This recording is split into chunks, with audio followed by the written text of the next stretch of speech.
హెచ్డిఎంఎల్లో ఏదైనా external పేజ్ని connect చేయడానికి link అనే ట్యాగ్ని యూజ్ చేస్తాం కదా.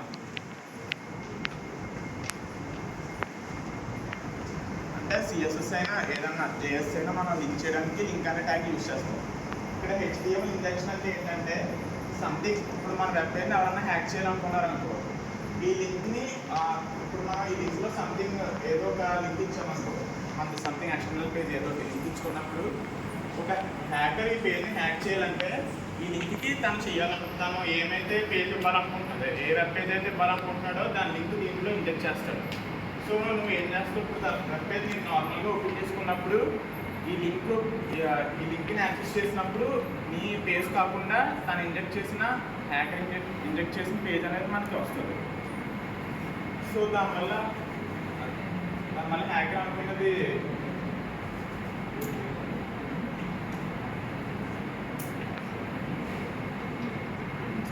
మనం గూగుల్లో ఏదైనా వెబ్సైట్ యాక్సెస్ చేసినప్పుడు ఒకసారి మనకు తెలియకుండానే వేరే వెబ్సైట్కి రీడైరెక్ట్ అవుతుంది కదా.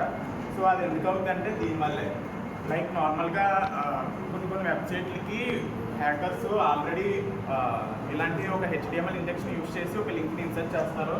సో దానివల్ల మనకి డైలీ యాక్సెస్ అయ్యేది కాబట్టి మనం నార్మల్గా నొక్కినప్పుడు వేరే పేజ్కి రీడైరెక్ట్ అవుతుంది. That is called HTML injection. మనకి హెచ్డిఎంఎల్ సెక్షనింగ్ ఎలిమెంట్స్ అంటే ఇప్పుడు ఒక వెబ్ పేజ్ని మనకి కావాల్సినట్టుగా డివైడ్ చేసుకోవడానికి సెక్షనింగ్ ఎలిమెంట్స్ యూజ్ చేస్తాం. సపోజ్ ఎగ్జాంపుల్ సెక్షనింగ్ ఎలిమెంట్స్లో నావర్ అనేది ఉంటుంది, అలాగే టిప్ అని ఒకటి యూజ్ చేస్తున్నాం, ఇంకా హెడర్ ఫూటర్ కూడా ఉంటాయి.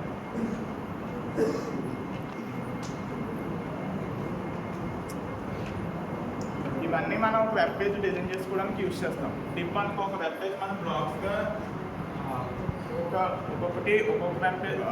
వెబ్ పేజ్ని మనం డిఫరెంట్ టైప్స్ ఆఫ్ బ్లాగ్స్గా డివైడ్ చేసుకోవడానికి. అలాగే హెడర్ ఫూటర్ అనేది హెడ్డింగ్స్కి యూజ్ చేసుకుంటాం. నావర్ అనేది మనకు తెలిసిందే, లైక్ అమెజాన్ తీసుకున్నాం అనుకో, అమెజాన్ యాప్ ఇంటర్ఫేస్లో పైన మనకి మొబైల్స్ అండ్ ల్యాప్టాప్స్ అని చాలా పార్ట్ టైం ఉంటుంది కదా, దాన్ని మనం నావర్.